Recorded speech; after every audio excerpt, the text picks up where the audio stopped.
What's going on, ladies and gentlemen? This is Rich of ReviewTechUSA, and throughout the years, one of the things I've taken pride in is that I am very transparent. And this is one thing I have not been transparent with, and I thought I should be honest with my audience like I always am, and that is I am not capable of building a computer. I know I've said I have been for years, but honestly, I barely could put RAM into a RAM slot. I can't even get a graphics card in. The one time I did it, I actually ended up breaking the PCI Express slot. So I love technology, I love computers, but I just am not capable and not comfortable enough to build my own computer. And I wanted to let you know that. I wanted to be honest with you. And one thing I take pride in is being transparent, so here I am. I'm also being completely full of crap right now, and yes, I can build a computer. I am not Jay's 2 cents or Linus Tech Tips, but I trolled you. I trolled you I can build a computer. A little spazzy, but I can build one. Let's get into it. Skip it up and that up. All right, ladies and gentlemen, I got you. Thought I would do that, have some fun, because I know it's the meme that I can't build a computer. But this video was inspired by a couple things. One, for years, many of you wanted me to build a computer, to show what I would think would be a good budget build, to show what I would think would be... I have lint on my shirt, I guess. Well, anyway, a lot of you wanted me to build some kind of PC, one to show that I can build one, and one that I would recommend for a good price. And I was honestly inspired by Jay's 2 cents recent video where he went to do a budget build, put it together, and he put a Ryzen 5 2600 in there, an RX 570, 16 gigabytes of RAM. It was a nice rig for a good price. And I'm like, I kind of want to do it too and see if I could one-up it in terms of, at least in the graphics card space, maybe get something a little more powerful in there. And I did. We're going to go over the parts now. We're going to put the build together. And then later on, we'll actually do some benchmarks on it and see how it actually runs. So this should be an exciting video. And let's see if I light myself on fire in the process. Hopefully I don't. I can't do custom water loops though. Would light myself on fire in the process with water. That's how spazzy I would be. All right, let's start off with the boring stuff first. The case, like Jay's 2 cents said, it's a box that you put parts in. But this case, actually, even though it was super cheap, gets 4 to 5 stars. It has over 1,700 reviews on Amazon. This is the Roswell SRM1. We're putting together a micro ATX build. This is a micro ATX case. Has one 80 millimeter fan on the back. You can put in a 120 millimeter fan on the side as well in the future in case you want to have more airflow, but we're not doing any kind of crazy overclocking or anything like that. So this case, for what we're looking to do, should be fine. And right now, before tax, it's only $32.99 on Amazon. So you get it real cheap. I'll have links below in the description to all these parts. You can check them out there. Next up, for the operating system drive in 2019, you gotta have some kind of solid state drive. A mechanical drive for your operating system, it'll just boot so much slower. So this is a Kingston 128 gig drive SSD. You'll get approximately 500 read and write speeds, and it'll be a hell of a lot faster than mechanical. And 120 gigs for just the operating system is fine. You could go a little bigger if you want to, spend a little more money, but 120 gigs just for the OS should be more than sufficient. And you get this for 20 bucks. 20 bucks before tax. It's so cheap. Now, what did we do for RAM? I know there's a lot of people, even in 2019, that do budget builds with 8 gigabytes of RAM, but I think with even a budget gaming PC build, I like to see it 16 gigs minimum inside of them. So I went with the Corsair Vengeance LPX DDR4 running at 3000 megahertz. There's 2 sticks here, so it'll run in dual channel. And that's plenty for, even if you're getting a video editing PC or a productivity PC, 16 gigs is good. I'm just not comfortable recommending any gaming computer, no matter how budget of a build, with 8 gigabytes. If you really want to save the money, you can, but I do think you'll see better performance with 16 gigs of RAM. And this is nice and fast, 3000 megahertz too. So this should be good. Running in dual channel, we should be good to go with memory for the computer. Now, this is going to be somewhat controversial. This is a Thermaltake Smart Series 600 watt, 80 plus certified power supply. I've had good luck with thermal take power supplies. I had an issue with one, but I also had an issue with an EVGA power supply as well. But I put these in a few of my builds, and they've served me well. And for the RX 580 that I'm going to show you soon, it requires 500 watts. So you have 100 watts of overhead.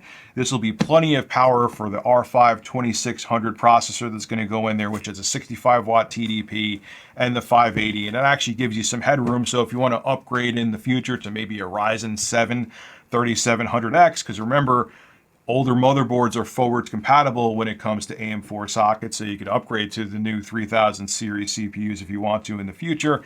This will be able to handle it because the 3700X and 2600 both have the same TDP, so it won't be any more stress on the power supply. And again, it's 80 plus certified, so you know it's efficient and it has to have some kind of good circuitry inside of it. So this will be good too. And for our storage drive, I got the Seagate Barracuda 2 terabyte hard drive, and it runs at 7,200 RPMs. Good size for storage. I won't say it's amazing because games are getting big nowadays and program sizes are getting big nowadays too, but 2 terabytes is still good for a budget build. And for the motherboard, I got the MSI B50M Bazooka V2. And again, the nice thing about this is actually something else I found out. You could actually update the BIOS without a CPU installed in here. So if you want to get this and then go on to the 3000 series AMD Ryzen processors, you actually don't even have to worry about getting an older chip to do that. You could just, through the USB port, update the BIOS so it's ready to go for the new Ryzen 3000 series chips. This is a good budget motherboard. They actually do a lot of nice things on here, like they reinforce the PCI Express slot, so if you have a big heavy power supply to work with that. It also has an M.2 slot, so if you want to get faster storage later on, you could do that as well. So for a budget price, you're actually getting a hell of a lot of motherboard here. I know I forgot to mention some of the prices here, but I'll have links, Amazon links to all these items below in the description. But this motherboard was only $69.99 before tax, and you're getting a lot here with it. Like I said though, due to VRM limitations, I wouldn't put in the future a 3900X on here, but you could still upgrade, like I said, to the 8-core 3700X later on, and it'll handle it just fine. So there is future proofing here as well. Now, what did I pick for the processor? I picked the Ryzen 5 2600.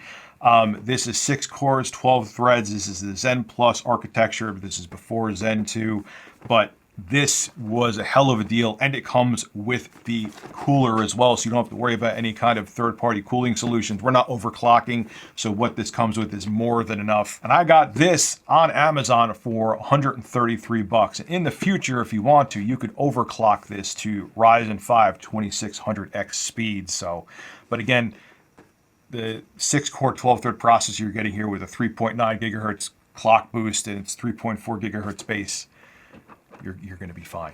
I'm telling you now. This is a hell of a bargain for $133 before tax. And last but not least, this is the graphics card. This is the Sapphire Pulse Radeon RX 580. For some reason, I want to keep saying 480.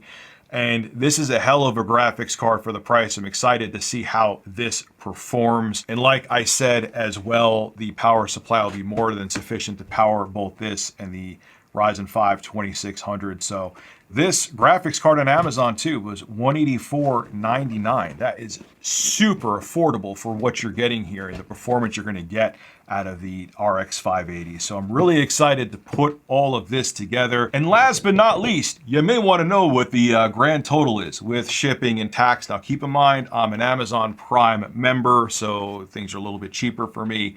I got all this shipped to my door for $664.90. I think that's a hell of a price and a hell of a bargain for what you're getting here and the specs and performance that you're getting here. So I'm really excited to put this together. Let's get cracking and see if Rich of ReviewTechUSA can build a computer. Hopefully I don't light myself on fire in the process. We'll see. All right, so now we are going to build a computer, but there is one thing I'm already doing wrong. I'm not going to do it for this video. Well, I'm going to remove the hair that's on my desk. But there's one thing you should do that I'm not doing, and I should, but I never do. I'm not wearing an anti-static wrist strap. I don't have issues with it personally, especially because it's the dead of summer here right now and like critical things are super moist, but you should, because static can damage PC components, but I'm a dumbass and I don't care. I'm just putting it out there. I'm aware you're supposed to, I just don't. And now there's already a hair on my motherboard. How did you get there? Go away. Go, you're cat hair too. All right, so first and foremost, what we're gonna do is put in the CPU, and I also like putting in the RAM. I'm also going to put the heatsink on outside of the case. It's just easier to do that way. Putting in the processor is super simple. We're going to get our Ryzen 5 2600 here, and all you got to do is on there, hopefully the top shot could see, there's a little gold triangle. You matched up with a little plastic triangle there on the motherboard. You lift up the retention arm. Make sure your pins on the back of the CPU, because AMD still uses the pins, are all not bent. Match up the pins. That went in with no effort. Do a little shake to make sure it's firmly in there. And then you slide back down and your CPU is installed. It's that simple. Now this is a little bit different. With my 3900X build I just did, that uses the retention bracket. That's what this is designed for. For those kind of Wraith coolers where you have an arm, you pull it and it tightens around. There's two little links that tighten around here. I kind of hate those, to be honest with you. So I'm actually glad this does this differently. This cooler actually screws in like an Intel stock cooler does, and it's a hell of a lot easier. Before I do that though, I'm just gonna say, oh, the CPU fan is right there. Cool, so I can install it. So the wire to the CPU fan just kind of goes right into it. So anyway, we're going to remove these brackets, install this cooler with the stock paste that it comes with. See the paste there? They already put it on the bottom of the cooler or the bottom of the heatsink, so you don't have to worry about it. I know that's also blasphemy to some people, but we're not overclocking this. This is going to have plenty of horsepower for a mid-range gaming rig as I knock plastic over. And this will cool the CPU just fine, even in our very basic Roswell case that we're using. So first we have to remove these, and then we will screw in the cooler, and it'll be very easy to do. You can already feel the temperature rising in this room. Thank God I have a undershirt on, or my man boobs would look like there was an ocean under them. You don't get that kind of commentary from Jay's 2 Cents, do you? Actually, yes, you may from him too, and from Bitwit. They actually say very strange things like me. So these are gone. Now, are these glued onto the motherboard? Let's see. Ah, they are. Some of these, when you have to change the cooler out, if you move the retention bracket, or they move the brackets that hold the retention arms on the CPUs, the stock coolers aren't glued on. These, I think, are, which is good because that makes our lives easier. All right, so as you see, this didn't go as smoothly as I initially thought it was going to, because those two brackets that were under the motherboard where you were supposed to screw in the Wraith cooler actually weren't glued or attached to the bottom of the motherboard, so I had to kind of put my hand under it, and it got a little awkward, but eventually I successfully and properly got the CPU cooler installed and made sure all the 4 screws were tightened down evenly to make sure it actually was making contact with the CPU so it would cool it properly. Took a bit, but I got it. And now we can move on. Okay, with the magic of editing, that should have been a hell of a lot easier, but for some reason it wasn't. But I got it successfully screwed in there. Always make sure you don't go in this order with... This on the web.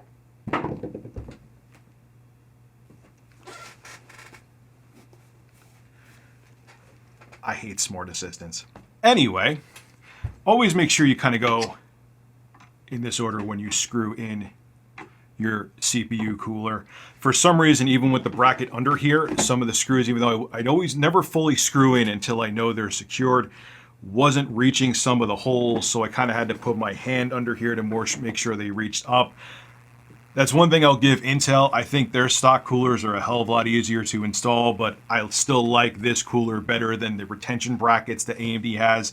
You even see tutorials on YouTube. You see people sitting there and they look like they're trying to tame a dragon when they are trying to install them. So it's not just me. But anyway, we're going to install the CPU fan now, because if it's not getting cooled, that'll be a problem. There you go. We'll have to worry about cable management later. That's the only option. It's the only way I could have. I mean, I could have installed it the other way, but that's fine. and we'll figure out how to make that look prettier later, but it's in there. Now we're going to install the memory, but we have to make sure we install it in dual channel mode. So let me just take a look at the book at which 2 memory slots to use first. And then we'll put that in. Right now it has a diagram here. There's DIMM 8. These are, it's actually, no, don't even have to look in the book. It says right here. DIMM A2 and DIMM B2, which are the black DIMMs, are the ones that goes into first. So if you don't have 4 DIMMs of memory, or you're not going to utilize all 4 slots, always check your motherboard's instruction manual or what the motherboard actually says on the board itself to see where to install your first 2 DIMM first, or else it won't run in dual channel memory and then you'll pull a Verge. And we saw the Verge's PC build video. You don't want to do that. So we got our memory here. We have the Vengeance 3000 megahertz DDR4. If I can get it out. Make sure we pull off this plastic so when this memory gets warm, it doesn't go into our case. And you're going to do an even push on both sides, which I still failed to do, but you're supposed to. But it's nice and firm in there. Always kind of give it, even though this, one thing I hate that motherboards do now is they don't have these 2 holders in. I forgot the name of them right now. They only used to have them on both sides. It used to be a good solid click you feel. Now I guess to cut costs, or they're going to say to make it more convenient, they only have one on one side. So you're going to think that RAM is firmly in there because you hear that click, and sometimes the RAM will still be lifted up on the other side that doesn't have the bracket to push it down. So you got to kind of always double check now to make sure it's actually doing that. So we'll put this other stick of RAM in DIMM B2 because that'll make sure it's running in dual channel mode.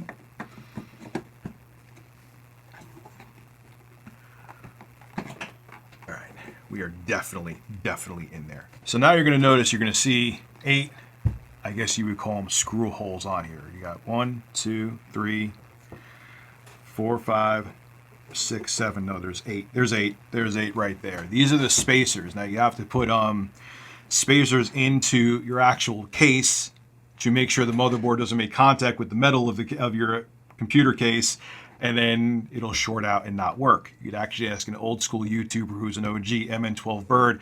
Always remember he put up a video saying that someone built the computer, brought it into his repair shop. It's not working because they didn't put the actual standoffs in there. They're called standoffs. I couldn't remember for a second. And the motherboard was shorting out against the metal of the case. So that's important. Micro ATX has 8 of these standoffs, and usually your case comes with them. So I have to screw those in now. I'll show you guys me doing that. And then we could put the IO shield in the back of the case, slide the motherboard in, and then we could actually screw the motherboard into the case and continue from there. Now, what I do here is take all of the wires out of the case. Some of those are for the USB 2 headers. Some of those are for USB-C, or one of them, I should say, is for USB-C. And you also have your HD audio. You have your power switches and reset switch that are on the top of this case. I moved all those out of the way so I could put in the standoffs. And then I properly placed the IO shield in the case. IO shield is installed in the right direction. To make sure, look at your motherboard to make sure you're matching it right, not putting it upside down. So when you go to slide it, now we got to put our spacers in. The interesting thing is the case only came with 6 spacers, and there are 8 on the motherboard, which isn't the end of the world. The most important thing is, obviously, I'm not just going to hand tighten these. I'm going to put them in. So we got 1. We'll do it here.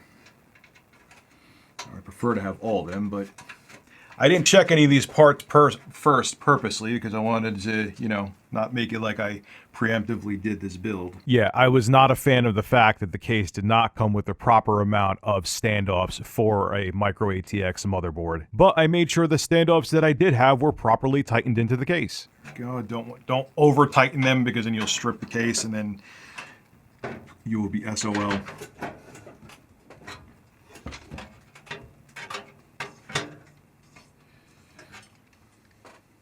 Once you feel them kind of pushing back, stop.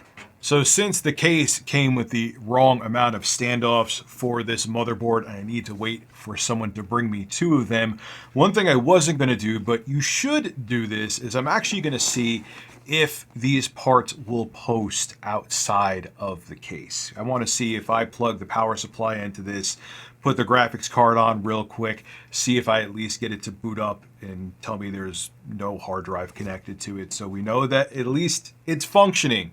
Saves you a lot of heartache. So since we have to wait anyway, might as well be productive and do that. And that's what I'm going to do right now. And let's make sure this actually fires up. Now, yes, like I just said, this is a smart idea. It's something that you want to do. You don't want to put a very intricate build together and find out that there's something wrong with your processor or your RAM or your graphics card or your power supply.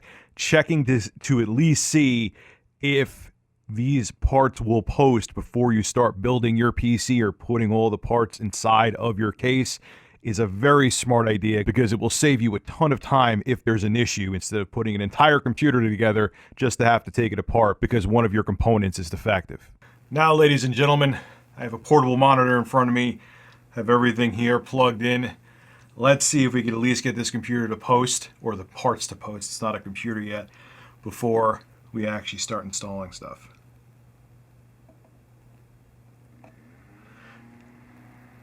It lit up.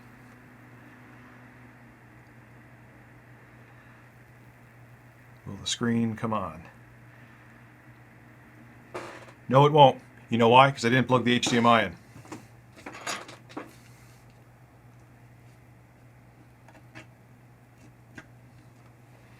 All right, take 2 with the graphics card actually plugged in. Let's try that again.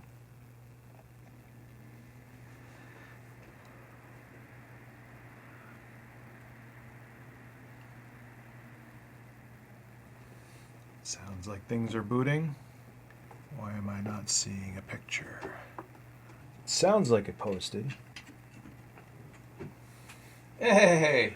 All right! My monitor and this were just not getting along. So here we go. I will show what we're seeing on screen right now. And there we go. Here is the parts of the budget build we're doing. Everything's spinning, everything's happy. And if you look, well, it's definitely seeing the wrong speed for the RAM, 2133. We're going to have to fix that later on, along with the RAM timings. But it posted. Seeing everything. Seeing all the RAM. So now, we just got to get those 2 spacers and start actually building the computer. All right, folks. It was actually a nice sidestep that happened right there. I had to wait to get the extra spacers, but that's okay, because it gave us time to actually see if this PC posted before we put it together. So now we know that the parts are working. Now we just have to build it, and we don't have to sit there and pray that it's actually going to turn on later, because we know it will. I actually already had the motherboard installed, and then my camera guy said, "Hey, Rich, you're an idiot. You didn't film that. People are going to want to see you actually put the motherboard in the case." And I was like, yeah, you're correct. I am an idiot. So let's put the motherboard in the case now. It's actually fairly simple. This is one of the more archaic I/O shields. I like the I/O shield to just kind of have a cushioning on it. But this actually has like hooks to, it's something with noise that it diminishes, or if FCC standards. But all you got to do, now that we have our 8 spacers in that fit with the micro ATX board, we put this in.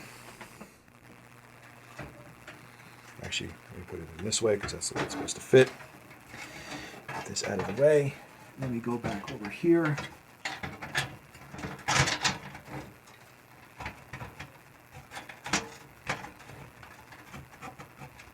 All right, so now we have the motherboard successfully put into the case. Now we have to screw it down to the actual standoffs. So, well, because you don't want it to fall out of your case when you turn it over. So let's do that now. So yay, I got the extra standoff so I could properly screw the motherboard into the case. Just make sure when you screw the motherboard in, you don't tighten it too much against the standoffs. You don't want your motherboard to crack, and also be super careful when you're doing anything with a screwdriver near your motherboard, because the last thing you want to do is scrape the motherboard and, cut off one of the traces and ruin your motherboard. I have seen that happen. I've also seen people crack their motherboards by screwing in the screws too tight into the standoffs. True story. be careful. And yeah, this was kind of a fail here. I should have put the power supply in first because it would have been a hell of a lot easier to put in and not have to try to get the cords and everything around the motherboard. But I forgot, and like an idiot, I didn't. But that's okay. I successfully got it installed. I also connected the USB headers, the power headers, and all of that to the motherboard, which those could kind of be a pain in the butt because they're little small black plastic connectors. But again, it was all done without a hitch. Okay, so now you saw through some time lapse, I put in the power switch, I put in the hard drive light, I put in the HD audio, I put in USB 3.0. It is tedious. It's not hard. It's just you got to looking back and forth between the directions of the case instruction manual and the MSI instruction manual for the motherboard to make sure you have the polarities correct and everything like that. Right now I'm putting in the SSD on the foldable flap and the storage drive on the foldable flap. And when they fold over, as you're seeing from the top shot now, everything's kind of nice and cable managed as best as it can be. So kind of like this is really intuitive. It's pleasantly surprising that a case at this price point actually had a feature like that. Didn't expect it, but it makes it easy to install the drives and it works both. I didn't expect the case at this price point to easily work with a 2.5-inch SSD, but it does. Only thing is, though, is that it didn't actually come with the screws it said it was supposed to come with to make this work properly. And I had to get 2 of my own spacers for the bottom, or standoffs, for the motherboard. It was supposed to come with 8. It only came with 6, and micro ATX motherboards take 8. And you don't want to leave those out because then it lets the motherboard flex, which could cause damage over time. So that was a little annoying. But like the case itself, though, and if you have extra hardware hanging around, I still kind of recommend it. But if you don't, I would get another option out there. But anyway, right now I'm going to put in the storage drive. I already screwed in the SSD. We'll put power to them, put data to them, and then we'll keep going with the build. Yeah, don't listen to Rich from the past. Rich from the future is telling you to run away screaming from this case. See where that big 3.5-inch mechanical hard drive goes? They decided that Roswell, the case manufacturer, that it should go right over your GPU. It's a thick hard drive. If you have a thick GPU, there's going to be a problem, and you're going to see that relatively soon. What were they thinking? Luckily, we found a way around it. You'll see that soon as well. We're now plugging in the data SATA connections into the motherboard. This motherboard only has 2 SATA ports, which again is fine. It's a budget build. And all you need if you're doing, especially a gaming PC, even if you upgrade this, all you need is 2 drives, one for the operating system, one for storage anyway. Even if you upgrade these later down the line, it's fine. You can do that. And there's an M.2 drive, M.2 slot on the motherboard itself. So you got plenty of options still. Also, too, another huge strike against this case is look at the PCI backplates where you put your graphics card. Just look. It's a horror show. Well, because this case is not that great. It has, for where you put the PCI Express, where you put the graphics card, you had knockouts instead of having screws that hold it in. So, yeah. Now I'm bending the metal back into shape because, yeah. There's some things I like about the case. There's some things I don't. At the end of the day, I'll probably tell people to spend a couple more bucks in this case. But I fixed it, so.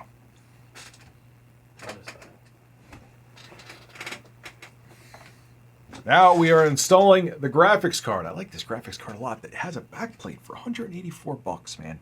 So here we go. Put the graphics card in.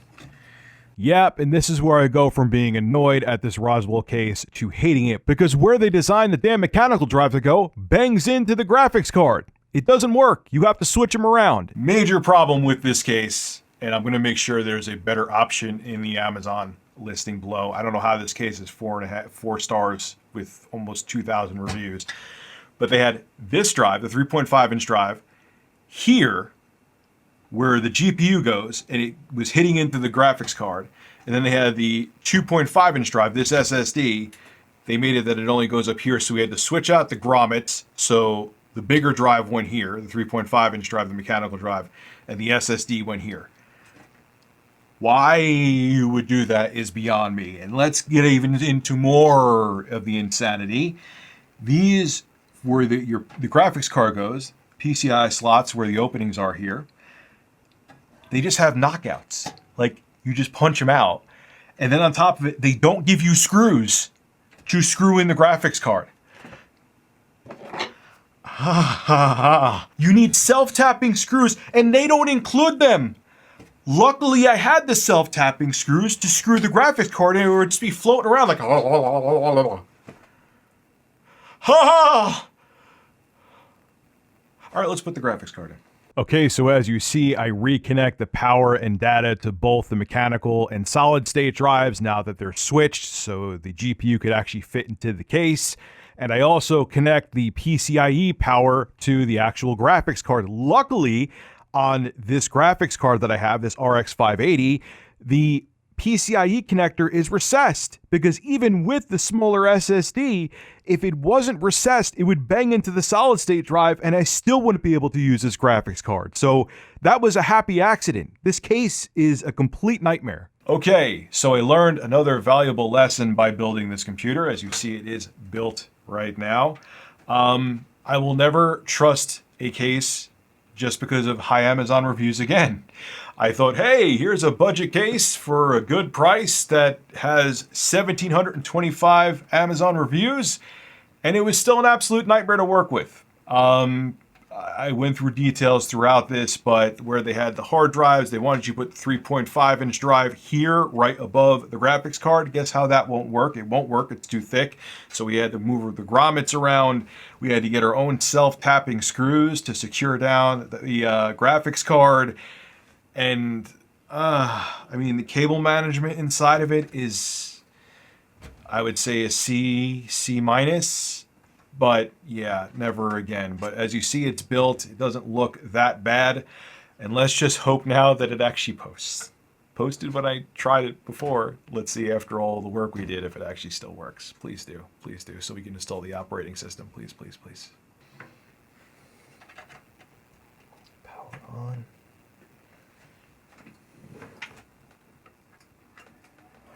Ah.